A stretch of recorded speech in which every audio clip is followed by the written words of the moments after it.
This is our new automated assembly cell. It's replacing 22,000 annual hours of highly repetitive labor. That's 4.8 million bolts, nuts, and washers applied by hand. Last year, the repetitive manual operation has taken a toll on us. We really struggled with the human body doing the same repetitive motion 5,000 to 6,000 times a shift. That resulted in 116 restricted or lost work days.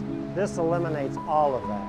The bigger two-person footprint solves the physical distancing problem we had with 4 persons in a tight space. So this hardware wasn't exactly designed for automation. It hadn't been done before, but we live for that challenge. Now we crank out 300 parts an hour. That's 1 every 12 seconds. We like to use our humans to solve more complex problems. The automated assembly cell is another way that we bring our best thinking and technology to our customer.